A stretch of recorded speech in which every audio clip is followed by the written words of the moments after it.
வணக்கம். Welcome to கதை திரட்டு. இந்த வீடியோவில் நம்ம என்ன கதை கேட்க போகிறோம்னா, தியாகி தோழி தலைவி கதையின் 11வது பகுதி.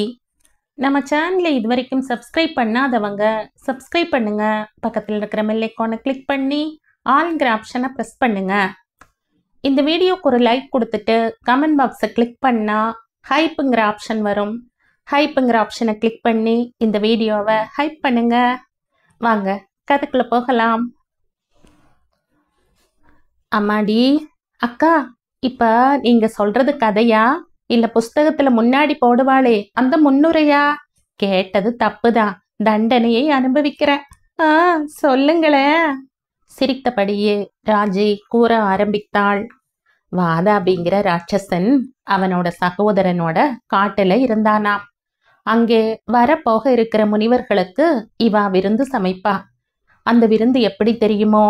வாதாபியை கொன்னு சமைச்சு அதைத்தான் போடுவான் அவனோட சகோதரன்.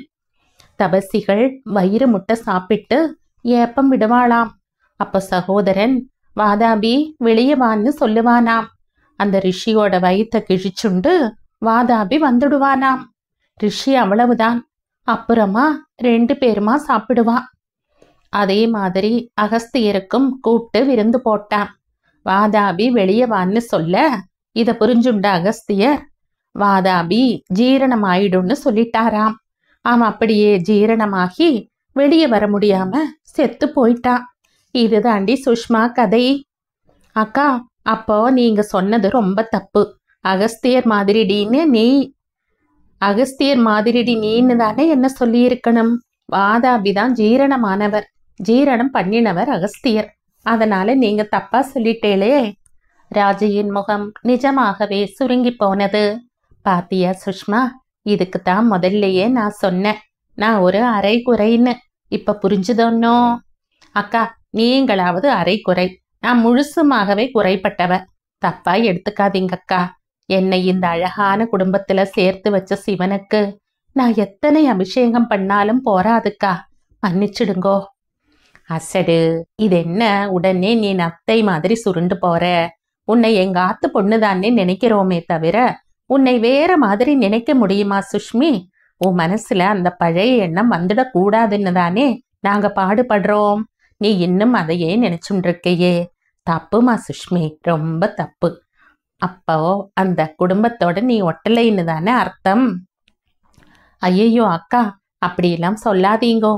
நான் பண்ணின பாவத்தை விட புண்ணியம் அதிகமா இருக்கிறதால தான் உங்க குடும்பத்துல கடவுள் என்னை சேர்த்து விட்டார். மாமியாரோ அம்மாவை விட மேலா இருக்கார். கூட பிறந்த சகோதரியை விட மேலா நீங்க இருக்கீங்கோ. சௌமியா என்னோட தோழியா எல்லாம் செய்யறா. எல்லாத்துக்கும் மேல உங்க மச்சினர் என்னை எத்தனை ஆழமா நேசிக்கிறார் தெரியுமா அக்கா? நான் ஒட்டாம எப்படிக்கா இருக்க முடியும் சொல்லுங்கோக்கா. அப்படியே கேவி அழவும் அடுப்பு காரியத்தை போட்டுவிட்டு ஓடி வந்து தன்னுடன் அவளை சேர்த்து அணைத்தபடி அவள் அருகில் மண்டியிட்டு உட்கார்ந்து கொண்டாள் ராஜி. சுஷ்மி, இப்படியெல்லாம் அடிக்கடி உணர்ச்சி வசப்படக்கூடாது. தமாஷா எடுத்துக்கணும். அப்புறம் இப்ப இருக்கிற உன் உடல் நிலைக்கு பலகீனமாயிடும். அதனால எப்பவும் சந்தோஷமா இருக்க கத்துக்கோ. உனக்கு நீயே பாரமாகி பேசாதே. நீ பயப்படாம உன்னோட மனசுல இருக்கிறதை சொல்லலாம் சுஷ்மி. இது உன்னோட வீடு. நாங்கள் எல்லாம் உனக்கு சொந்தமும் பந்தமும் உள்ளவா, உன்னோட மனுஷா. அதனால நீ சுதந்திரமா இங்க இருக்கணும். நடந்ததை நினைச்சு ஒடுங்க கூடாது சுஷ்மி, புரிஞ்சுதா? அப்புறமா வெங்கிட்டு வந்தா இது என்னடா மன்னி நன்னா குண்டா இருக்கா, சுஷ்மி இப்படி பல்லி மாதிரி இருக்கா, யாரும் சரியா கவனிக்கல போல இருக்குன்னு நினைச்சுண்டு சண்டைக்கு வரப்போறார். போங்கக்கா. வெட்கத்துடன் சிரித்தபடி சுஷ்மா கூறியதும் ஒரு இணக்கமான சூழ்நிலை உருவாகியது. கூடத்தில் தூணில் சாய்ந்து உட்கார்ந்திருந்த ஜனகத்தின் காதில் ஒரு வார்த்தை கூட விடாமல் விழுந்தது. மனம் மறுபடியும் விம்மிற்று. இந்த அழகான குருவி கூட்டில் இல்லாமல் ஒரு பருந்து கூட்டை தன் மகன் அடைந்து விட்டானே என்று புலம்பி தவித்தது. அவளால் வேறு என்ன செய்ய முடியும்? மறுநாள் கிராமத்தில் இவள் வண்டி சத்தம் கேட்டவுடனேயே ஆட்கள் மூலை முடுக்கிலிருந்து ஓடி வர ஆரம்பித்தார்கள். வண்டி நின்ற உடனேயே சூழ்ந்து கொண்டார்கள். நெடுஞ்சான் கிடையாக இவள் வண்டியில் இருந்து இறங்கும் முன்பே விழுந்தார்கள். மாரப்பன் ஓடி வந்து அவர்களை கடிந்து கொண்டார். டேய், எழுந்துருங்கடா போசகட்ட பயலுவளா. அம்மா வண்டியில இருந்து இறங்கணுமா வேணாமா? தடம்பிடுங்கடா முதல்ல, அப்புறமேட்டு பேசுவீங்களாம். நவுந்து நில்லுங்கடா. வீழ்ந்தவர்கள் சட்டென்று எழுந்து முண்டி அடித்து கொண்டு நின்றார்கள். சௌமியாவின் பார்வை தங்கள் மீது முதலில் விழ வேண்டும் என்ற எண்ணத்தில் ஒருவரை ஒருவர் பின்னுக்கும் முன்னுக்குமாக தள்ளி கொண்டார்கள். சௌமியாவிற்கு அவர்கள் படும் அவஸ்தையை பார்க்க கஷ்டமாயிருந்தது. எல்லோரையும் உட்காரும்படி கை காட்டினாள். நாங்க இந்த கிராமத்தையே தத்தெடுத்திருக்கோம்னு சொல்லி இருக்க இல்ல, அப்ப அதுக்கு என்ன அர்த்தம்? இந்த கிராமத்துல இருக்கிற ஒவ்வொரு ஆளும் எங்க தத்து பிள்ளைங்கதான். அதனால எல்லாருக்கும் எல்லா உதவிகளும் கண்டிப்பா கிடைக்கும். அதுவரை நான் ஓய மாட்டேன். உங்களுக்கும் சந்தேகமே வேண்டாம். இந்த புளிச்சமானோர் எங்க குழந்தை. அதோட நல்லதுக்கு நாங்க கண்டிப்பா பாடுபடுவோம். அந்த நம்பிக்கை உங்களுக்கும் கண்டிப்பா வரணும். பேங்க்ல கடன் கொஞ்சம் முன்ன பின்ன கிடைச்சாலும் எல்லாருக்கும் கிடைக்கும். அதுவரை பொறுமையா இருங்க. கிணறு வெட்டுறவங்களுக்கும் பயிர் செய்யறவங்களுக்கும் உதவி கூலி வாங்கிட்டு நீங்களும் சந்தோஷமா இருங்க. நாங்க புளிச்சமானோர் ஒத்துமைக்கு எடுத்துக்காட்டா இருக்கணும். என் காலில் விழுந்து கும்பிடுறதை இன்னியோட விட்டுடுங்க. நீங்க பூமி தாயோட குழந்தைங்க. விவசாயியான நீங்க பெருமையோட தலை நிமிர்ந்து நடக்கணும். உங்களுக்கு லோன் கிடைக்கிற வரைக்கும் தென்னம்பஞ்சு கொண்டு வந்து தரேன். கயிறு திரியுங்க. மூங்கில் வாங்கி தரேன். கூடை முறம் பாய் தட்டின்னு முடிஞ்சு கொடுங்க. நல்ல களிமண் இருக்கிற இடமா பார்த்து செங்கல் சோலை வைங்கோ. அதுக்கு வேண்டிய தண்ணீருக்கு கிணறு வெட்டிக்கிட்டவங்க உதவி செய்வாங்க. சோம்பலா உட்கார்ந்து இருக்கிறது தப்பு. அரசாங்கத்துக்கு இங்க ஒரு பால்வாடி அமைக்கணும்னு எழுதி போட்டிருக்கேன். உத்தரவு வந்த உடனே வேலைக்கு போகலாம். இன்னும் நிறைய முன்னேற்றம் கொண்டு வரணும்னு இருக்கோம். நீங்களும் ஒத்துழைக்கணும். பேசியபடி நிலங்களை கவனிக்க சென்றாள் சௌமியா.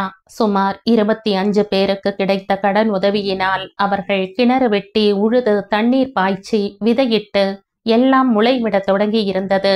அனைவர் முகத்திலும் பிரகாசம், சிரிப்பு. நமக்கும் விடிவு வந்துவிட்டதே என்று. அப்போது நாகப்பன் வந்து சொன்னான். அம்மா, நாங்க இப்ப நம்பிக்கையோடவும் சந்தோஷத்தோடவும் இருக்கோம். எங்க கிராமங்களுக்கு கணக்கு பிள்ளையா இருக்கிறவருக்கும் முனிசிப்புக்கும் பொறுக்கலைம்மா. எங்களை கேட்காம எப்படி நீங்க கிணறு தோண்டலாம்னு சண்டைக்கு வராருமா. வில்லங்கம் ஏற்படுத்துவாருன்னு தோணுது. என்னம்மா செய்யறது? நாகு, உன்னோட நிலத்துக்கு உங்ககிட்ட பட்டா இருக்குதில்ல? ஓ, இருக்குமா. ட்ரங்கு பெட்டியில தாமா வச்சிருக்க. இது என் நிலந்தாமா. எங்க தாத்தா காலத்துல இருந்து இதுல உழுது பயிரிட்ட சம்பாத்தியந்தாமா எங்களுக்கு சோறு போடுது. அப்பென்ன, நீ ஏன் பயப்படுற? உன் நிலத்துல நீ கிணறு எடுக்கவும் பயிரிடவும் யாரோட உத்தரவும் நீ கேட்க வேண்டியதில்லை. உண்மையா நீ நடந்துக்கிற வரைக்கும் யாரையும் கண்டு பயப்பட வேண்டாம். புரிஞ்சுண்டியா? உனக்கு ஏதாவது சந்தேகம் சங்கடம்னா மாரப்பங்கிட்ட சொல்லு. அவர் எங்கிட்ட சொல்லுவார். நாங்க ஆக வேண்டியதை செய்யறோம். சரியா நாகப்பா? ஆண் பிள்ளையா இருந்து இதுக்கெல்லாம் அசரக்கூடாது நாகு. நாகுவின் மனதில் ஒரு தைரியம் படர்ந்தது. எளிய அப்பாவி மக்களான அவர்களை அரசாங்கம் அது இது என கூறி தடாலடி பேச்சினால் இந்த மக்கள் எதை செய்யவும் தயங்கினார்கள். எது செய்தால் அரசாங்கம் நம்மை தண்டிக்குமோ, நம் நிலத்தை பிடுங்கிக் கொள்ளுமோ என்கிற அச்ச உணர்வில் தெனாலிராமனின் பூனை பாலை குடிக்காத கதையாய் அரண்டுதான் போனார்கள். அதனால் தான் முதலில் சௌமியா அவர்களுக்கு செய்ய வந்த உதவியையும் ஏற்க மூர்க்கமாய் மறுத்தார்கள். இப்போது அவள் தங்களுக்கு நல்லதுதான் செய்கிறாள் என்று உணர்ந்து கொண்டதும் சின்ன சின்ன விஷயங்களையும் சந்தேகங்களையும் பயங்களையும் ஒரு தாயிடம் பரிந்துரை செய்யும் சேய் போல நடந்து கொண்டார்கள். தலைவர் மாரப்பனுக்கும் இப்போது மனதில் ஒரு நல்ல அபிப்பிராயம் ஏற்பட்டிருந்தது. தரிசாக கிடந்த கேட்பார் இன்றி கிடந்த நிலங்கள் சௌமியாவின் விடாமுயற்சியால் பச்சை பசேல் என்று சிறிது சிறிதாய் மாறி வருவதையும், குடியானவர்கள் சோம்பேறித்தனமாய் பீடி புகைத்து கொண்டும் சூதாடி கொண்டும் தூங்கியும் காலம் கழித்தவர்கள் இப்போது கயிறு திரிப்பதும் மூங்கில் முடைவதும் அதை சங்கத்தாரிடம் கொடுத்து பணம் வாங்கிக் கொள்வதுமாய் சுறுசுறுப்பானார்கள். பணம் கையில் வர வர அவர்களின் பிரச்சனையும் தீர நல்ல துணிமணிகள் உடுத்தவும் கற்றுக்கொண்டார்கள். ஓரளவிற்கு அனைவர் முகங்களிலும் சந்தோஷக்களை தாண்டவமாட சிரித்தபடியே வளைய வந்தார்கள். சௌமியா குழுவினரின் அன்பான பாசமுடன் கூடிய நடத்தையினால் கவரப்பட்ட மக்கள் அதே சமயம் அவர்களின் கண்டிப்புக்கும் தலை வணங்கினார்கள். குடிப்பது என்பது அவர்கள் வரை இல்லாமலேயே போனது. குடிப்பவர்களுக்கும் சூதாடுபவர்களுக்கும் கண்டிப்பாய் எந்த விதமான உதவியும் செய்ய முடியாது என்று திட்டவட்டமாய் கூறியிருந்தாள் சௌமியா. அதே போல அவர்களுக்கு மற்றவர்களும் கண்டிப்பாய் உதவக்கூடாது என்றும், அப்படி உதவினால் அவர்களுக்கு அரசாங்கத்தின் எந்த விதமான சலுகையும் தரப்பட மாட்டாது என்றும் கூறியிருந்ததால் மக்கள் கட்டுப்பட்டார்கள். பாலைவனமாயிருந்த கிராமம் ஓரளவிற்கு சோலைவனமாய் மாறியதற்கும் தங்களின் வயிற்றுப்பாடு ஓரளவு தீர்ந்ததற்கும் காரணமாகிய அந்த சங்கத்தின் உதவியை இழக்க அவர்கள் தயாராக இல்லை. நடுவில் கோணைய கவுண்டன் கையில் சிறிது பணம் கண்டதும் பக்கத்து ஊருக்கு சென்று குடித்துவிட்டு கையில் ஒரு பாட்டில் சாராயத்துடன் வந்து நின்று ஆட்டம் போட்டதும் அவர்களிடம் ஒட்டுமொத்தமாய் சீற்றம் பொங்க அவன் குடிசையின் வாசலில் இருக்கும் மரத்திலேயே கட்டி போட்டார்கள். என்ன கத்தியும் கூக்குரலிட்டும் அவன் மனைவி குழந்தைகள் உட்பட அவனை அவிழ்த்து விடவே இல்லை. பகவதி அவள் எதிரில் நின்றாள். தீர்க்கமாய் பார்த்தாள். தலை குனிந்தான். அந்த பார்வையை தாழாமல் கோணையன் ஒருவித அவமானமும் அதனால் ஏற்பட்ட சீற்றமுமாய் தடுமாறியபடி நின்றிருந்தான். கட்ட அவிழ்த்து விடுங்க, பகவதி ஆணையிட்டாள். கட்டு அவிழ்க்கப்பட்டதும் தலையை ஒரு முறை சிலுப்பிக் கொண்டு நின்றான் கோணையன். கோணையா, இது உனக்கு தேவைதானா? ஊரோட கட்டுப்பாட்டுக்கு நீயும் கட்டுப்பட வேண்டியது தானப்பா. பேர் எப்படி இருக்கோ அப்படி புத்தியும் போனதுனால உனக்கு கிடைச்ச பரிசை பார்த்தியாப்பா? சின்ன குழந்தைகள்ல இருந்து பெரியவங்க வரை உன்னை வேடிக்கை பார்த்திருக்காங்க. குடிச்சிட்டு நீ செஞ்ச சேட்டைகளை எல்லாம் உன் குழந்தைங்க உட்பட செஞ்சு விளையாடுது. இது உனக்கு மட்டுமில்ல, உன் பொஞ்சாதிக்கும் எவ்வளவு தலைக்குனிவு. கொஞ்ச நேரம் அல்ப சந்தோஷத்துக்காக உன்னையும் உன் உடம்பையும் கெடுத்துக்கிட்டு குடும்பத்து பேரையும் கெடுத்துக்கிட்டு இது உனக்கே நல்லா இருக்கா கோணையா? உன் பொஞ்சாதி நேத்துல இருந்து அவமானத்துல குமஞ்சு போய் ஒரு வாய் தண்ணி கூட குடிக்காம பட்டினியா கிடக்கிறா. அவளை நீ ஒரு நிமிஷம் கூட நினைச்சு பார்க்கலையே. நீ தாலி கட்டிய தோஷத்துக்கு உன்னோட சேர்ந்து அவளுக்கும் தானே தண்டனை கிடைச்சிருக்கு. உன் ஒருவனோட கெட்ட நடத்தையினால உன் குடும்பமே தண்டனையை அனுபவிச்சுட்டு இருக்கிறது உனக்கு புரியலையா? ஊர்க்காரங்க உன்னை கட்டி போட்டா உன் பொன்சாதி அதை அவுக்கிறதுக்கு என்னங்கிற கோபந்தானே உனக்கு. அது எப்படிப்பா அவளால முடியும்? ஊர் தலைவர் மாரப்பன் செய்யற தீர்ப்புக்கு இவ இடையில போய் எதிரா நடக்க முடியுமா? ஊர் குடிகள்ல அவளும் ஒருத்தி தானே. அதனால் அவ கட்டுப்பட்டுத்தானே ஆகணும். தலைவரோட கட்டளைக்கு கட்டுப்பட்ட அவளால உன்னையும் உன் நிலையையும் அதனால தனக்கு எல்லார் எதிரிலும் ஏற்பட்டிருக்கிற அவமானத்தையும் நினைச்சு அவளோட மனசு கட்டுப்படாம எவ்வளவு தூரத்துக்கு அவளை பாதிச்சிருக்குன்னு பாரு கோணையா. குடிசையின் சுவரோரம் தலைவிரி கோலமாய் சாய்ந்து உட்கார்ந்திருந்த கோவிந்தம்மாவின் தலை சுவரில் சாய்ந்து பார்வை எங்கோ வெறித்திருந்தது. கண்கள் உள்ளடங்கி ஜீவனே இல்லாமல் இருந்தது. ஒரே நாளில் கன்னம் ஒட்டிப்போய் எலும்பு துருத்தி கொண்டு சாய்த்து வைத்த பிணம் போல இருந்தாள் கோவிந்தம்மா. கோணையன் அவளை பார்த்து நொறுங்கி போனான். குழந்தைகள் அம்மாவை சுற்றி அழுத கண்களும் சிந்திய மூக்குமாய் குரல் எழும்பாமல் பூனை குட்டிகள் போல சுருண்டு கிடந்தார்கள். வயிறு பிசைந்து எரிந்தது கோணையனுக்கு. தன் ஒருவனால் தன் குடும்பத்தின் நிலை திடீரென்று மற்றவர்கள் எதிரில் அதள பாதாளத்திற்கு போய்விட்டதை உணர்ந்து கொண்டான். செய்த தவறின் விபரீதம் புரிந்தது. ஊரின் கட்டுக்கோப்பு எவ்வளவு பெரியது என்பது இப்போது நன்றாகவே மனசில் உறுத்திற்று. மார்பு மேலே ஏறி இறங்கியது. அடி வயிற்றிலிருந்து துக்கம் பொத்து கொண்டு வந்தது. இரு கைகளையும் பிசைந்து கொண்டான். உடல் நடுக்கத்தை பாராட்டாமல் அப்படியே ஓடி வந்து மாரப்பனின் கால்களில் வீழ்ந்து கதறினான். எந்த ஒரு வார்த்தையும் அவன் வாயிலிருந்து எழ முடியாமல் அழுகை தடுத்தது. மாரப்பனின் கால்களை பற்றி கொண்டு தலையை இப்படியும் அப்படியுமாய் அசைத்து முகத்தை தேய்த்து தேய்த்து அவன் கதறிய கதறல் அனைவர் மனதையும் நெகிழ செய்தது. கூட்டமே விசும்பத் தொடங்கிற்று. அதற்கு மேல் மாரப்பனால் தாழ முடியவில்லை. சட்டென்று அவனை பிடித்து கொண்டு எழுந்து நின்றார். அவனை தன் மார்போடு சேர்த்து அணைத்து அவன் தலையை தன் தோளில் சாய்த்து கொண்டார். அவர் குரலும் துக்கத்தில் தழுதழுத்தது. கண்களில் நீர் வடிந்தது. ஐயா, வேணாம் ஐயா, அழுவாது கண்ணு, போவது போ. என் குழந்தை நெருப்புல கைய வச்சு சுட்டுக்குச்சு. ஐயோ வேணாம்டா, சுட்டுடும்ன கேட்கல, சுட்டுக்கிட்டான். அதுக்கு வைத்தியம் பண்ண வேணாமா? அதான் ஏன் பண்ண. இனிமே உன்னோட ரணம் மாறிடும்பா. அழுவாத கண்ணு, அழுவாதையா. என்னை தப்பா நினைக்காதையா. ஊர் கட்டுப்பாடு உன்னை கஷ்டப்படுத்திடுச்சு, இவ்வளவுதான். அழுவாதையா. அவர் போன எனக்கு சமாதானம் கூற கூற அவனுடைய அழுகையும் அதிகமாயிற்று. கூட்டத்தினரின் விசும்பலும் கூடிற்று. ஊர் குடும்பமாய் அங்கு அப்போது நின்றது. சிலிர்த்து போனாள் பகவதி. கண்களில் சுரந்திருந்த நீரை சுண்டி எறிந்தாள். மௌனமாய் நின்றாள். ஒரு வழியாய் அவன் அழுது அடங்கிய பின் மாரப்பன் கூறினார் தன் மனைவியை நோக்கி, ஏ புள்ள, இன்னைக்கு கோணையும் குடும்பத்துக்கும் சேர்த்து நம்ம வீட்டுல சமைச்சு போடு. ஆமா, தோ பாரு, கோவிந்தம்மாவும் குவஞ்சு போய் கிடக்கிறா. பிள்ளைங்கள்லாம் வாடியம் பயிரா கிடக்கு. எல்லாரையும் கூப்பிட்டுக்கிட்டு வீட்டுக்கு போ புள்ள. கோணையின் அங்கேயே அவர் காலடியில் அமர யாரோ அவனுக்கு சொம்பு நிறைய மோர் தண்ணி கொண்டு வந்து தந்தார்கள்.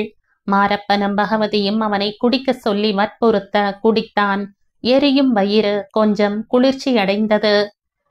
ஆக புளிச்சமானூரில் 3/4 பேருக்கும் மேலேயே வங்கியில் கடன் வாங்கி தந்திருந்தனர். கஸ்தூரிபா சங்கத்தினர் அதற்கு சாட்சியாய் அங்கங்கு வேர்க்கடலை பயிர்கள் தலையாட்டி சிரித்து நின்று அவர்களை வரவேற்றது. கோணையனின் விஷயத்தை நேரில் பார்த்ததிலிருந்து எவருமே கட்டுப்பாட்டை மீற துணியவில்லை என்பதுதான் உண்மை. அன்று சௌமியா பயிர்களுக்கு தெளிக்க வேண்டிய பூச்சி மருந்துகளையும் அதற்கான மிஷினையும் தன் சங்க கடையில் இருந்து கொண்டு வந்திருந்தாள். நியாய விலைக்கு உரமும் பூச்சி மருந்தும் அவரவர் தேவைக்கேற்ப வாங்கி கொண்டார்கள். பூச்சி மருந்தடிக்கும் மிஷினை குறைந்த வாடகைக்கும் தந்தாள். வாடகை இல்லாமல் தரலாம் தான், ஆனால் சும்மா கிடைக்கிறது என்பதால் நாட்களை கடத்தக்கூடும். அதுவுமின்றி பணத்தின் அருமையும் அவர்களுக்கு தெரிய வேண்டும் என்பதனால் வாடகை என ஒரு சிறிய தொகையை நிர்ணயித்தாள். எல்லோருடைய பெயரையும் எழுதி அவர்கள் தர வேண்டிய பணத்தையும் எழுதி கையொப்பம் வாங்கி கொண்டாள்.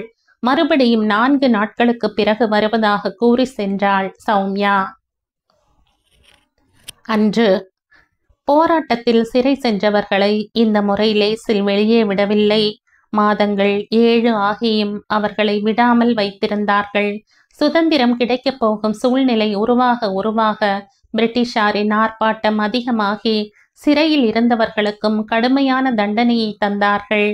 சுஷ்மிதாவின் கரு உரு கொண்டதும் வெங்குட்டுவின் சிறை வாசமும் ஆரம்பமாயிற்று. இந்த 7 மாதங்களில் சுஷ்மிதா வீட்டில் இருப்பவர்களின் ஆதரவான கவனிப்பினாலும் அவள் மனம் சிறிது கூட கூம்பாமலும் முகம் வாடாமலும் பார்த்து கொண்டவளாதலால் மேலும் உடலில் மெருகு கூடி சௌந்தரிய தேவதையாய் தாய்மையின் வனப்புடன் இருந்தாள். வெங்குட்டுவோ சிறை கம்பிகளுக்கிடையில் படாத பாடுபட்டு கொண்டிருந்தான். கற்களை உடைத்ததாலும் அடிகளினாலும் கைகளின் விரல் கணுக்களில் இரத்தம் கசிய புண்ணாகி இருந்தான். ஆனால் அவ்வப்போது சுஷ்மிதாவின் முகம் அவன் எதிரில் தோன்றி புன்னகைக்கும். எனக்கு ஆதரவு தந்து நீங்கள் கஷ்டப்படலாமா? எங்கே கையை காட்டுங்கள், நான் தடவட்டுமா? இப்போ பரவாயில்லையா? கற்பனையின் உருவாய் அவள் அவன் கனவில் அவனுக்கு வேண்டிய சிசுஷை செய்வாள். அவன் தூங்கியதும் அவனை தன் மடி மீது அசங்காமல் இருத்தி கொள்வாள். புடவையின் தலைப்பால் விசிறி அவன் வியர்வையையும் கொசு கடியையும் குறைப்பாள். விடிந்ததும் காணாமல் போவாள். வெங்குட்டுவிற்கு மேலும் புத்துணர்ச்சி ஏற்பட்டு உற்சாகமாய் இருப்பானே ஒழிய எந்த அடிகளுக்கும் தோய்ந்து போகவில்லை. ராமநாதன் வேறோர் சிறையில் அடைக்கப்பட்டு வேறு ஊரில் இருந்ததால் ஒருவரை ஒருவர் பார்க்கவும் முடியாமல் விஷயங்களும் அறியாமல் இருந்தனர். சரியாக 7 மாதங்கள் முடிந்தன. அன்று சுஷ்மிதாவிற்கு வீட்டில் வளையல் அடுக்கினார்கள். என்னதான் நாட்டு நிலைமை இக்கட்டான சூழ்நிலையில் இருந்தது என்றாலும் லக்ஷ்மி சுஷ்மிதாவின் நிலையை மனதில் கொண்டு இந்த சின்னஞ்சிறு விஷயங்களில் விட்டு கொடுத்து அவள் மனதில் சந்தோஷ அலைகளை தொடர்ச்சியாக உண்டு பண்ணி அவளுக்கு வெங்குட்டு இல்லாத குறையே தெரியாமல் செய்தாள். மாலையில் அவளை உட்கார வைத்து ஆரத்தி எடுக்கும்போது வாசலில் தேசிய கோஷங்கள் பெரிதாக கேட்டன. சட்டென்று சுஷ்மிதாவின் கண்களும் காதுகளும் கூர்மையாயின. எழுந்திருந்தாள். குனிந்து ஆரத்தி எடுத்தபடி இருந்த ஜனகமும் ராஜியும் இருவர் கைகளும் தட்டை பிடித்திருக்க அப்படியே நிமிர்ந்து நின்றார்கள். லட்சுமியும் சௌமியாவும் வாசலுக்கு ஓடினார்கள். வெங்கட்டுவும் ராமநாதனும் வெங்கண்ணாச்சாருடன் வந்து கொண்டிருந்தார்கள். ராமநாதனும் வெங்கண்ணாச்சாரையும் விட இந்த முறை வெங்குட்டுவின் நிலை மிகவும் மோசமாகி அவர்கள் இருவரும் பிடித்து வர தள்ளாடியபடியே மீசையும் தாடியுமாய் நாள்பட்ட நோயாளியைப் போல் வந்தான். ஆனாலும் அவன் கண்களில் ஒளி வீசியது. வாய் புன்னகையை சிந்தியது. சுஷ்மிதாவை பார்த்து அப்படியே வியந்து போனான். தாழ முடியாத ஆச்சரியமும் மகிழ்ச்சியும் அவன் கண்களிலும் முகத்திலும் கூத்தாடியது அப்பட்டமாய் தெரிந்தது. மனையிலிருந்து எழுந்த சுஷ்மிதா வெளியே வருவதற்குள் சட்டென்று ஜனகமும் ராஜையும் வந்தவர்களுக்கு அதே ஆரத்தியை சுற்றி கொட்டினார்கள். சுஷ்மிதா வெங்குட்டுவியே பார்த்தாள். கண் கொட்டாமல் அவனை விழுங்கி விடுவது போல் பார்த்து கொண்டே இருந்தவள் ஓடிப்போய் அவனை ஒரு பெரிய விம்மலோடு அணைத்து கொண்டாள். அப்படியே சரிந்து மயங்கி வீழ்ந்தாள். வெங்கட்டு அப்படியே அவளை தூக்க முயன்றான். மனதில் இருந்த பலம் உடலில் இல்லாததால் தடுமாறினான். உடனே கை கொடுத்தாள் சௌமியா. உள்ளே படுக்கையில் அவளை படுக்க வைத்து முகத்தில் தண்ணீர் தெளிக்க கண் விழித்தாள் சுஷ்மிதா. கணவனும் மனைவியும் தனித்திருக்கட்டும் என சௌமியா சத்தம் இல்லாமல் அறைக்கு வெளியே வந்தாள். ராமநாதனை சுற்றி அனைவரும் உட்கார்ந்து 7 மாதங்களில் நடந்தவைகளை கேட்டுக்கொண்டிருந்தனர். வெங்கண்ணாச்சார் இந்த முறை தன்னுடைய சரீரத்தின் குலைவை பற்றி துளிக்கூட பயப்படாமல் கவலைப்படாமல் சுப்புனி கணபதியிடம் தானே அத்தனை சிப்பாய்களையும் அடித்து நொறுக்கியதைப் போல் பாவலாவாக பேசி ஜமாய்த்து கொண்டிருந்தார். அவர் பேசி முடியும் மட்டும் காத்திருந்த சுப்புனி கேட்டான், ஆச்சார் மாமா, இதெல்லாம் உங்க கனவுல நடந்ததுன்னு தானே சொல்ல வரேள்? அவ்வளவுதான். எல்லா சிறுவர்களும் ஹோ என்ற பேரிரைச்சலுடன் சிரிக்க வெங்கண்ணாச்சார் போலியாக அவனை கோபித்து அடிக்க கை ஓங்கினார். படுவா பயலே, கேட்கறது எல்லாம் காதை நீட்டுண்டு கேட்டுட்டு கிண்டலா பண்ற? இப்ப எழுந்தேன்னா தெரியும் சேதி. ஓடுங்க இந்த இடத்தை விட்டு என்ற போலியான மிரட்டலுடன் கூறவும் மறுபடியும் அவரை பார்த்து சிரித்துவிட்டு ஓட்டமாய் ஓடினார்கள். சுஷ்மிதா கண்ணீர் விடவும் துடைத்த வெங்கட்டு கூறினான், சுஷ்மி, எனக்காக எவ்வளவு பெரிய பொக்கிஷத்தை வச்சுண்டு காத்துண்டிருக்க. இப்படி அழலாமா? சந்தோஷமா இந்த புதையலை எனக்கு நீ தர வேண்டாமா? அழாத சுஷ்மி, அழாதேங்க. அவள் கண்ணீரை துடைத்து இமைகளை தன் உதடுகளால் ஒற்றினான். மேடிட்ட வயிற்றை மென்மையாக தொட்டான். உள்ளிருந்து சுழன்று வந்த குழந்தையின் சுழற்சி கைக்கு தட்டுப்படவும் புல்லரித்து போனான். சுஷ்மி அவன் கைகளை அழுந்த பிடித்து கொண்டாள். சுஷ்மி, எனக்கு ரொம்ப பசிக்கிறது, குளிச்சுட்டு சாப்பிடலாமா சுஷ்மி? ஐயோ, என்னை மன்னிச்சுடுங்கோ. உங்களை பார்த்த சந்தோஷத்துல எனக்கு எதுவுமே தோணல. இப்பவே குளிக்கிறதுக்கு வெந்நீர் போடுறேன். குளிச்சுட்டு இந்த அடிப்பட்ட புண்களுக்கு மருந்தும் போடுறேன். வாங்களே.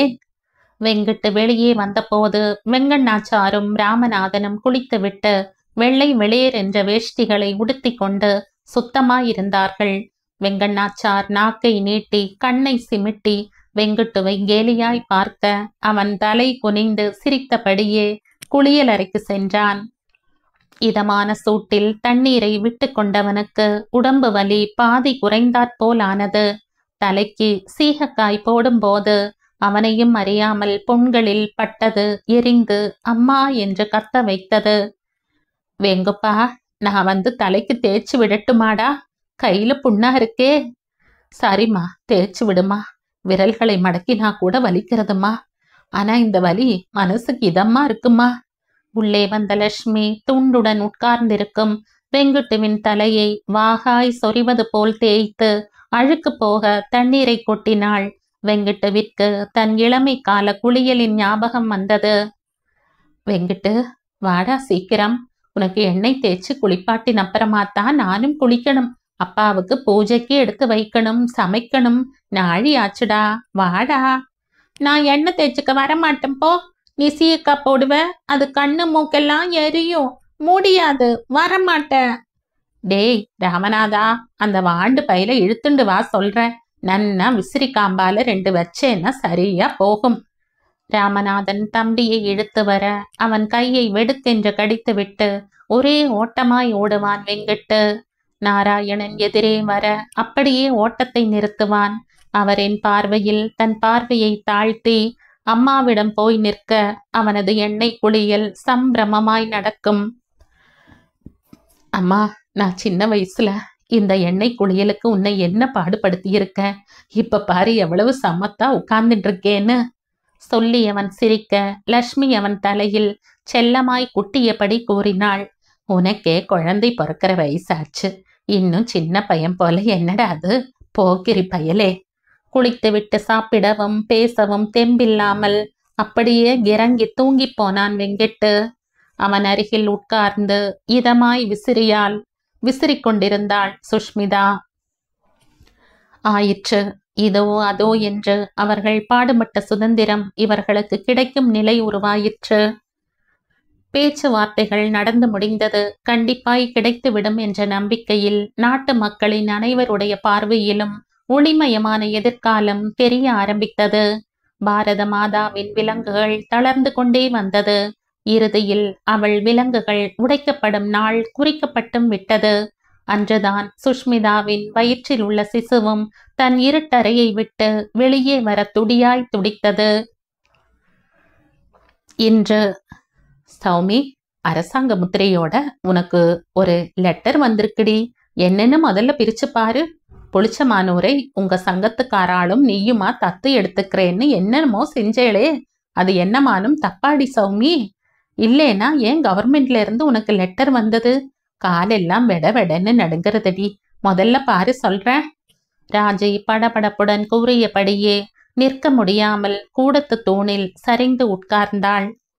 அம்மா, ஏமா இப்படி பயந்து நடுங்கிற? அரசாங்கம்னா புலியா சிங்கமா? நாம என்ன தப்பண்ணோம் சொல்லு? புளிச்சமானூர் கிராமத்துக்காக என்னை ஒன்னும் தண்டிக்க மாட்டாம்மா. எல்லாத்துக்கும் இப்படி பயப்படுறத முதல்ல விடு. பிரிச்சு பார்த்து சொல்றேன். நான் சொல்றதுல நம்பிக்கை இல்லையா? வெங்குட்டு சித்தப்பாவை விட்டு படிக்க சொல்லு, அவ்வளவுதானே. இரு. கவரை பிரித்தாள். ஒரு நிமிடம் கண்கள் பிரகாசமடைந்து பிறகு யதார்த்தத்திற்கு வந்தது. என்னடி, என்ன இருக்கு? சுதந்திர போராட்ட தியாகிகள்ல நானும் ஒருத்தின்னு என்னை தேர்ந்தெடுத்து எனக்கு தாமிர பட்டயம் தரப்போறாளாம். அப்புறம் மத்திய அரசு தனியாகவும் மாநில அரசு தனியாகவும் பென்ஷன் மாதிரி ஒரு தொகையை மாதா மாதம் தரப்போறாளாம். பஸ்ல ட்ரெயின்ல ஃப்ரீயா போகலாமாம். அதுக்கு தான் எனக்கு கடுதாசு வந்திருக்கு. எங்க அண்ணே, கவர்மெண்ட்ல உனக்கு பாராட்டு தராளாமாடி. நீ உழைக்கிற உழைப்புக்கு எது வேணும்னாலும் உனக்கு தரலாமேடி தங்கம். நன்னா தீர்க்காயசோடு இருமா. கவர்மெண்டே உன்னை பாராட்டுறதுன்னா சும்மாவா? உன்னோட சங்க வேலைகளும் அவளுக்கும் பிடிச்சிருக்குன்னு தானே அர்த்தம். உன் பாட்டி தாத்தா இப்ப இல்லையேடி, இதை கேட்டு சந்தோஷப்பட. ராஜி மகளுக்கு ஏதோ பெரிய சாம்ராஜ்ய பதவியே கிடைத்து விட்டது போல் சந்தோஷப்பட்டாள். அம்மா, நான் தாமிரப்பட்டையும் மட்டும்தான் வாங்கிக்க போறேன். மற்ற சலுகைகளை வேண்டாம்னு சொல்லிட போறேன். ஏண்டி, எதுக்கு அப்படி சொல்லணும்? உனக்கு என்னடி ஆச்சு? ஏதானும் கோணங்கித்தனம் பண்ணாம இருக்க மாட்டியே? அது என்னமோ உனக்கு எப்போதும் யோசனையே வேற வழியில தான் போறது. நான் சொல்லி கேட்கவா போற? சௌமியாவின் அப்பாவும் உள்ளிருந்து வந்தவர் விஷயத்தை அறிந்தார். அவள் வேண்டாம் என்று மறுப்பதற்கான காரணங்களையும் கேட்டார். ஆனால் சந்தோஷம் அவருக்கும் மனது நிரம்பியிருந்தது. அப்பா, சித்தப்பாவுக்கும் உங்களுக்கும் இதே தாமிரப்பட்டையும் கொடுத்தா இப்ப எனக்கு தாத்தா பாட்டிக்காகவும் அரசாங்கம் நம்மை மதிச்சு தர விருதை ஊதாசீனப்படுத்துறது தவறுங்கிறதுக்காகவும் நான் வாங்கிக்கிறேன். ஆனா இந்த சலுகைகளை கண்டிப்பா நான் ஏத்துக்கிறதா இல்ல. ஏமா, இப்ப நானும் சித்தப்பாவும் வாங்கிக்கலையா? அப்ப நீ மட்டும் ஏன்? புரியலையே. வெங்கட்டவும் புரியாமல் சௌமியாவையே பார்த்தான். அப்பா, இந்தியாவில எத்தனையோ பேர் காந்திஜியோட வழியில நடந்து சுதந்திர போராட்டத்துக்காக தங்களையும் தன்னோட குடும்பத்தையும் பற்றி எண்ணமே இல்லாம நம்ம தாய் நாட்டை அந்நியன் கிட்ட இருந்து மீட்கணுங்கிற ஒரே ஒரு கோரிக்கைக்காக பாடுபட்டா. அது கொஞ்சமான பாடா என்ன? அவங்களோட சுக துக்கங்கள்ல பங்கு கொள்ள கூட முடியாம அத பத்தியும் குறையா மனசுல நினைக்காம ஜெயில்ல நாயடி பட்டாப்பா. அதையும் சந்தோஷமா ஏத்துண்டாளே ஒழிய மனசு கலங்கல, முடங்கி போகல. எத்தனையோ தியாகிகள் கல்யாணமான மறுமாசமே இந்த போராட்டத்துல சேர்ந்தா. இன்னும் சில பேர் நிறை மாத கர்ப்பிணியான தன் மனைவியை விட்டு விட்டு சிறை புகுந்தா. என்ன குழந்தை மனைவிக்கு பிறந்ததுன்னு கூட அவளுக்கு தெரியாது. எதை பத்தியும் கவலைப்படாம தாய் நாட்டை அந்நியரின் பிடியில் இருந்து மீட்கணும், தன் தாயோட அடிமை விலங்கை தகர்க்கணுங்கிறது தான் அவளோட ஒரே குறிக்கோளா இருந்து பாடுபட்டா. அவள்ல எத்தனையோ பேர் சிறையிலேயே சிப்பாய்களோட கொடுமை தாங்காம தங்களுடைய மூச்சை நிறுத்தி இருக்கலாம். இன்னும் சில பேர் வெளியில வந்தும் வேலை ஒன்றும் செய்ய முடியாதபடிக்கே உடல்நிலை பாதிக்கப்பட்டவளாயிருக்கலாம். மற்றும் சில பேருக்கு எந்த விதமான சொத்தோ சுகமோ இல்லாம வெளியில வந்தும் கஷ்டம் வேறு விதத்துல தொடர்ந்துட்டு இருக்கலாம். அப்படி எத்தனையோ பேர் இருக்கிறப்ப, நாம ஓரளவுக்கு வசதியா இருக்கிறப்ப இந்த சலுகையை ஏத்துண்டா அது ஏமாத்துற மாதிரின்னு எனக்கு தோன்றதுப்பா. நம்மோட இந்த சலுகையை நாம எடுத்துக்காம இருந்தா அது கஷ்டப்படுற மற்றொரு தியாகிக்கு இன்னும் கொஞ்சம் சீக்கிரமா கிடைக்கும் இல்லையா? அப்படி இருக்கிறப்ப நாம இருக்கிற வசதியோட இந்த சலுகையையும் ஏத்துக்கிறது ரொம்ப தப்பில்லையா? இதை ஏத்துண்டா நாம செஞ்ச சுதந்திரத்துக்கான வேலைகளுக்கு அர்த்தமே இல்லைன்னு ஆயிடுறதுப்பா. அந்த காலத்துல நாம எப்படி எந்த விதமான எதிர்பார்ப்பும் இல்லாம சுதந்திரத்துக்காக பாடுபட்டோமோ அதே போல இப்பவும் அரசாங்கம் தருதுங்கிறதுக்காக நமக்கு தர சலுகையை நமக்கு தேவையில்லாத நிலையில வாங்கிக்கிறது நம்ம தாய் நாட்டுக்கு துரோகம் செய்யறாப்புல எனக்கு தோன்றதுப்பா. நம்மோட சுதந்திரத்துக்கான போராட்டத்துக்காக நம்மை மதிச்சு அவ மரியாதை செய்யறப்போ அதை ஏத்துக்கணும், ஊதாசீனப்படுத்த கூடாது. அதனால அந்த தாமரப்பட்டயத்தை வாங்கிக்க போறேன். ஆனா அதே சமயம் அவ நமக்கு மதிச்சு தர சலுகையை நமக்கு தேவையில்லாத நிலையில மறுக்க போறேன். இதனால இந்த சலுகைகளை ஏத்துண்டவாளா நான் கீழ்த்தரமா நினைக்கிறேங்கிற அர்த்தம் இல்லப்பா. இது என் ஒருத்தியோட கருத்துதான். அவசியம்னு நமக்கு படுறதை தவிர அனாவசியமான எதையும் அது யாரால கிடைச்சாலும் அதை மறுக்கிற பக்குவம் நமக்கு வரணும்பா. அதனாலதான் என்னையே இந்த பரீட்சைக்கு உட்படுத்தின்ற. இதனால உங்களை கேவலமா பேசுறேன்னு நினைக்காதீங்கோப்பா. ராமநாதனும் வெங்கட்டவும் ஸ்தம்பித்துத்தான் போனார்கள். எத்தனை தீர்க்கமாய் யோசிக்கிறாள் இவள்! எப்படி இவளுக்கு மட்டும் இப்பேற்பட்ட உத்தமமான யோசனைகள் ஏற்படுகிறது? நமக்கு ஏன் தோணல? சௌமியா, நீ சொன்னதுல ஒன்றும் தப்பில்லம்மா. இந்த மாதிரியான நல்ல எண்ணங்கள் உன்னோட நல்ல மனசுல இருந்துதான் தோன்றதுமா. இதுக்கெல்லாம் சிந்திக்கிற சிந்தனையும் செய்யற செயல்படியும் இருக்கிற பாவனையும் ரொம்ப உன்னதமா இருக்கணும்மா. அப்பதான் இப்படி யோசிக்க தோணும். ரொம்ப சந்தோஷமா இருக்கு சௌமியா நீ சொன்னதை கேட்டதும். இன்னொன்னு, நானும் அரசாங்கத்துக்கு எழுதி பென்ஷனும் சலுகைகளும் வேற கஷ்டப்படுற தியாகிகளுக்கு தந்துட சொல்லி எழுத போறேன். நல்லது ஒண்ணு கத்துக்கிறப்ப சொன்னவர் நம்மை விட சின்னவாளா பெரியவாளாங்கிற பாகுபாடெல்லாம் நாம பார்க்க கூடாது. சிவபெருமானுக்கே தகப்பன் சாமியா முருகர் பிரணவ மந்திரத்தை போதிக்கலையா? அது போலத்தாமா இதுவும். ரொம்ப சந்தோஷம் சௌமியா. வெங்கட்ட கூறியதும் ராமநாதனும் ஆமோதிக்க சௌமியாவின் முகத்தில் புன்னகை தோன்றி மற்றவர் அதரத்திலும் பரவியது. ராஜிக்கும் மனசுக்குள் பெருமையான பெருமை அடக்க முடியாமல் வேகமாக நடந்து வந்து சௌமியாவை கட்டிக்கொண்டு உச்சி முகர்ந்தாள். கண்கள் துளிர்த்தது. கணபதியிடமிருந்து கடிதம் வந்திருந்தது. அப்பாவிற்கு தனியாக எழுதியிருந்தான். ரம்யாவிற்கு வைத்தியம் நடக்கிறது, கூடிய சீக்கிரம் தேவலையாகும் என்று எழுதியிருந்தான். சௌமியாவிற்கு மட்டும் உண்மையை எழுதியிருந்தான். போதை மருந்து வேண்டுமென்ற எண்ணம் தோன்றியவுடனே அவள் உடலிலும் முகத்திலும் தோன்றும் மாற்றங்கள், நடுக்கம், கத்தும் கத்தல், ஆர்ப்பாட்டங்கள், அதை பார்த்து சகிப்பது மிக கஷ்டம். அனைவருமாக மாற்றி மாற்றி ஆஸ்பத்திரியில் போய் பார்த்து வருகிறார்கள். நாட்கள் கூடுதலாகத்தான் ஆகும். ட்ரீட்மெண்ட்டிற்கு இப்போது விட்டதே நல்லது. இங்கத்தையே கவலை வேண்டாம். சுப்புனி சௌக்கியம். அடிக்கடி கடிதம் எழுதுகிறேன். குழந்தைகள் நலமா? சௌமியாவிற்கு மனது கலங்கியது. இன்னும் எவ்வளவு நாட்களுக்கு இந்த அவலமோ? கணா இருக்கானோ? கொஞ்சம் தைரியமா இருக்கு. அத்தை, அத்தை! கமலாதான் சௌமியாவை கூப்பிட்டது. வாரி அணைத்து கொண்டு முத்தமிட்டாள் சௌமியா. அத்தை, நிஜமா சொல்லு, அம்மா செத்து போயிட்டாளா? எங்களை பார்க்க வரவே மாட்டாளா? அத்தை, எனக்கு அம்மாவை பார்க்கணும், இப்பவே பார்க்கணும் அத்தை. வாய, அம்மாவை பார்க்க போலாம் அத்தை. பேயானாலும் தாய்தானே. சிறியவளான கமலா அம்மாவின் ஏக்கத்தில் அழ ஆரம்பித்தாள். கமலிக்குட்டி, இப்படி அழலாமா? நீதான் பார்த்தியே, அம்மாவுக்கு உவ்வா வந்திருக்கே. ஆஸ்பத்திரியில படுத்துட்டு இருக்காளோன்னோ. உடம்பு தேவலையானதும் அம்மா ஓடி வந்து கமலிக்குட்டியை கட்டி பிடிச்சு முத்தம் தருவாளே. அப்புறமா சாதம் பிசைஞ்சு ஊட்டுவாளே. புது ஃப்ராக் போட்டு விடுவாளே. நிஜமா வாத்த? அம்மா வந்துடுவாளா? எனக்கு புது ஃப்ராக் கொண்டு வருவாளா அத்தே? நிஜமா? போய் சொல்ற, அம்மா வரமாட்டா, செத்துத்தான் போவா. அம்மா இப்பவே வேணும். என் ராஜாத்தி, அழாதே குஞ்சலம். அத்தை பொய் சொல்வேனாடி கண்ணம்மா. அம்மா கண்டிப்பா கமலிக்குட்டியை பார்க்க வரப்போறா. இது நிஜம், புரிஞ்சுண்டியா? பின்ன சரோக்காவும் சுபாஷ் அண்ணாவும் அம்மா செத்துத்தான் போவாங்கிறாளே, அம்மா வரவே மாட்டா ஜாலிங்கிறாளே, அது பொய்யா? நீ சொல்றதுதான் நிஜமா? சந்தேக கண்களுடன் ஒரு குழப்பமான நிலையில் சௌமியாவை கேட்டதும் அவள் உடம்பே ஆடிவிட்டது. சரோஜினியும் சுபாஷும் எதற்காக இந்த சின்ன குழந்தையிடம் அப்படி சொல்ல வேண்டும்? அத்தை, அத்தை! பிரமித்து நின்றவளின் புடவையை கமலி பிடித்திழுக்க நிதர்சனத்துக்கு வந்தாள் சௌமியா. சமாதானமும் கூறினாள். கமலி கண்ணு, உன்னை அழவிடணும்னு அப்படி பொய் சொல்லியிருக்கா, நீயும் நம்பிட்ட. உனக்கு அம்மானா சரோ, சுபாஷ், கஸ்தூரிக்கும் அம்மா தானே.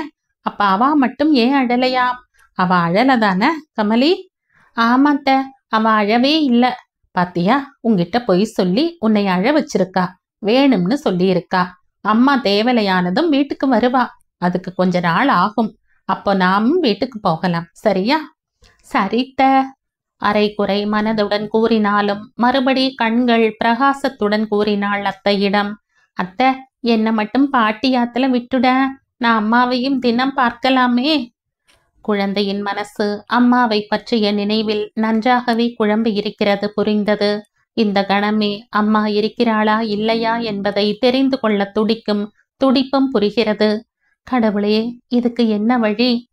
கமலி, பாட்டி வீட்டுக்கு தானே போகணும். போகலாமா? இப்ப போனா வீட்டுல இருக்க மாட்டாளே. ஏன்னா அம்மாவுக்கு ஆஸ்பத்திரியில கூட இருக்கணுமோன்னோ.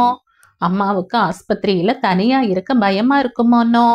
பாவந்தானே அம்மா. அதனால பாட்டி அம்மாவுக்கு துணையா இருக்கா.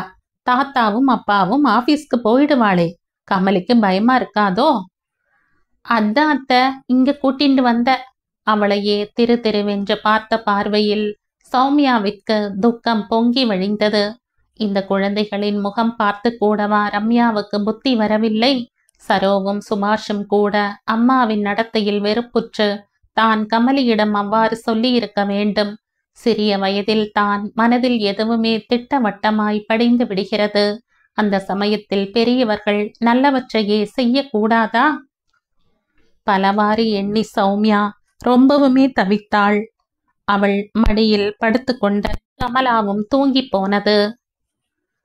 அன்று சுதந்திர இந்தியாவின் முதல் காற்றை சுவாசிக்க விரும்பி சுஷ்மிதாவையே ஒரு உலுக்கு உலுக்கிவிட்டு வெளியே வந்து சந்தோஷமாய் கத்தியது அந்த பெண் குழந்தை. பாரத மாதாவும் தன் விலங்குகள் தகர்த்தெறியப்பட்டு கை கால்களை நன்கு வீசி தன் தேச குழந்தைகளை பார்க்க சிறையிலிருந்து வெளியேறி மகிழ்ச்சியுடன் உலா வந்தாள். தன் விடுதலை பொருட்டு மறைந்த பாரத வீரர்களுக்கு அவள் தன் கண்ணீரை அர்ச்சனை பூவாக்கினாள். விடுதலையின் கொண்டாட்டத்தை சந்தோஷத்துடன் கும்மாளத்துடன் கொண்டாடும் மற்றைய வீரர்களுக்கு ஆசிகள் வழங்கியபடியே சந்தோஷத்தில் துளிர்த்த நீரை சுண்டி எறிய பூச்சிதறலான மழையாய் அனைவர் மீதும் அந்த நீர் பொழிந்தது. இப்போது தேசிய கொடியை வீதி எங்கும் கம்பம் மரம் என்ற வித்தியாசம் இல்லாமல் ஏற்றி பறக்க விட்டார்கள். தைரியமாய் பெருங்குரலெடுத்து சந்தோஷமாய் உரிமையுடன் கோஷமிட்டார்கள். ஒருவரை ஒருவர் தோளுடன் தோள் தழுவி கொண்டார்கள். இனிப்புகளை ஒருவர் வாயில் ஒருவர் திணித்து கொண்டார்கள். வீடு தோறும் கார்த்திகை விளக்கு போல் அகல் விளக்கை வரிசையாய் ஏற்றி பட்டாசு கொளுத்தினார்கள். வானங்கள் விதவிதமாய் தரையிலிருந்து ஆகாயத்துக்கு பறந்து அங்கிருந்து வர்ண ஜாலங்களை காட்டியபடியே மறுபடியும் பூமிக்கு வந்தன.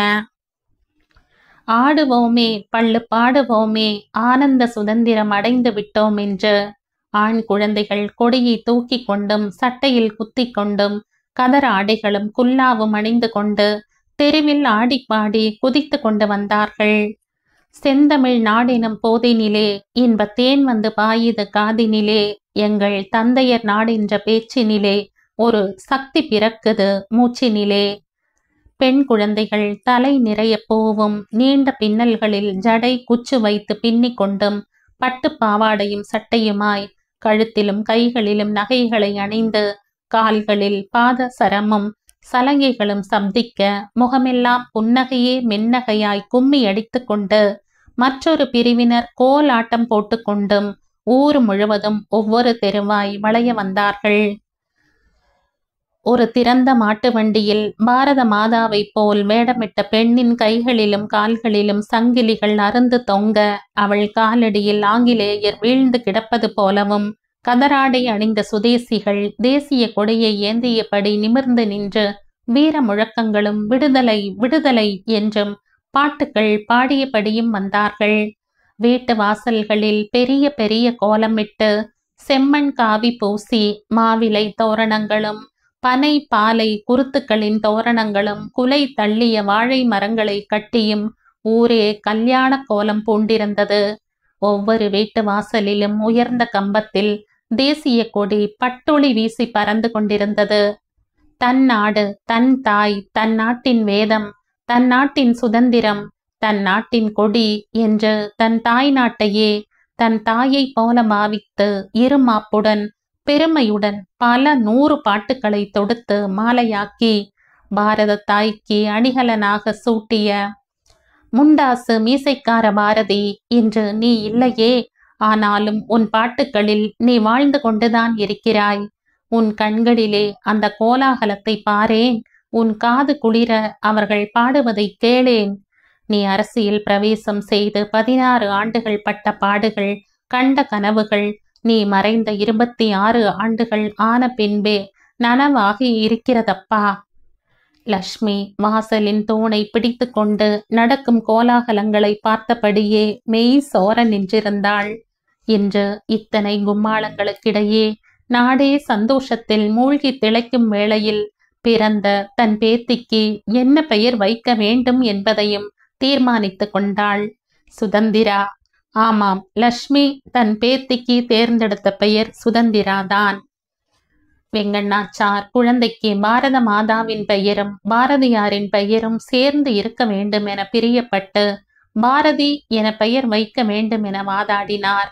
எல்லோருமாக பேசி சுதந்திர பாரதி என்று பெயர் சூட்ட முடிவாயிற்று.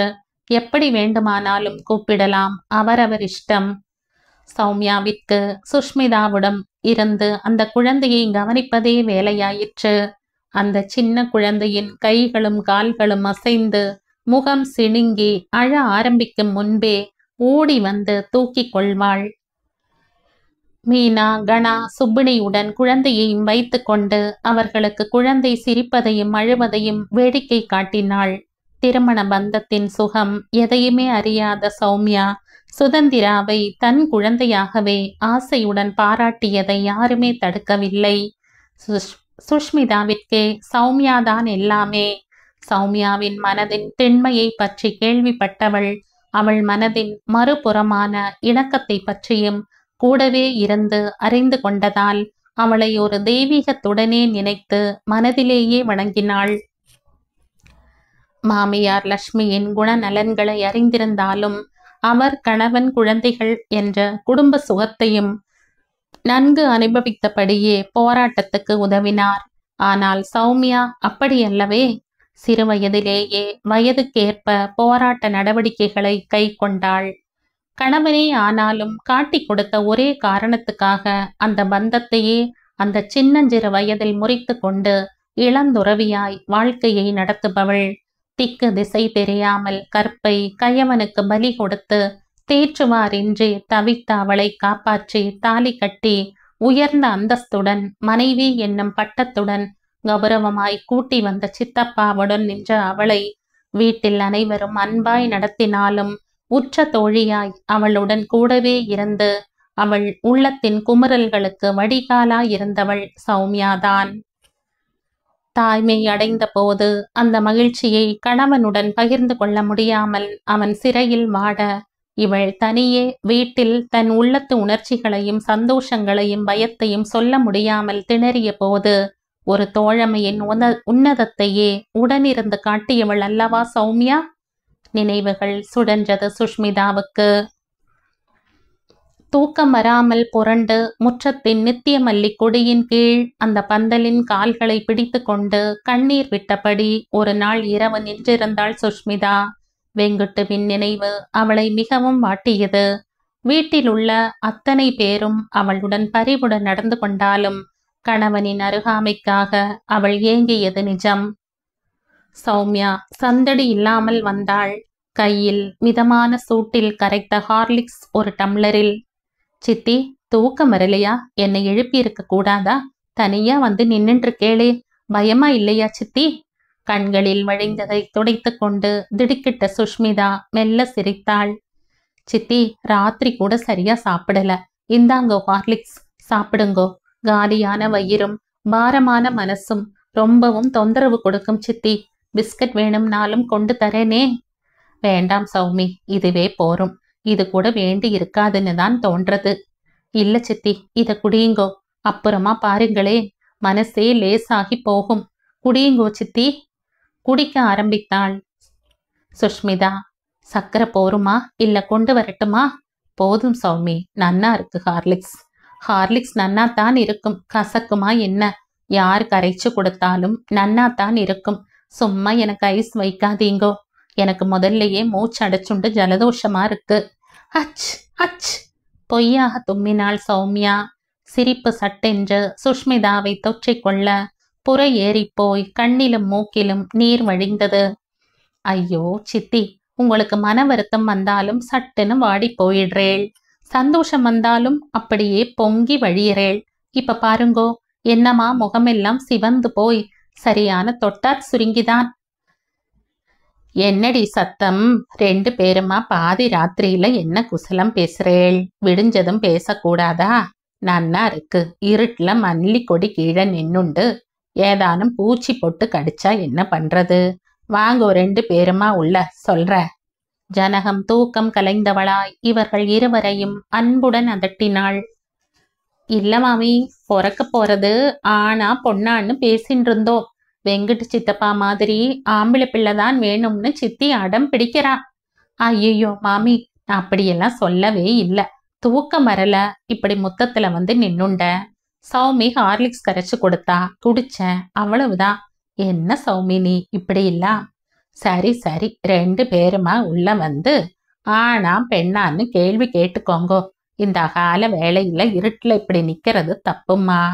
சுஷ்மிதா, ஏதானும் தேவையினா யாரையாவது எழுப்பிண்டு போ, தனியா போகாதே. பயந்து கேந்து செஞ்சின்னா வயிற்றில் இருக்கிற சிசுவுக்குத்தான் ஆகாது, தெரிஞ்சுண்டையா? அன்று தான் தனிமையில் மனம் குழம்பிய சூழ்நிலையில் சௌமியா அந்த குழப்பத்தை அகற்றி லேசாக்கியது இன்று நினைத்தாலும் சுஷ்மிதாவிற்கு விம்மி தணியும். சுதந்திராவை பாலூட்டும் நேரம் தவிர மற்ற நேரங்களில் சௌமியாவை வைத்திருப்பதை கூட பெருமையாக நினைத்து கொண்டாள். அதனால் அவளுக்கு ராஜையுடன் கூட மாட உதவ நிறைய நேரமும் கிடைத்ததால் நன்றியும் ஏற்பட்டது.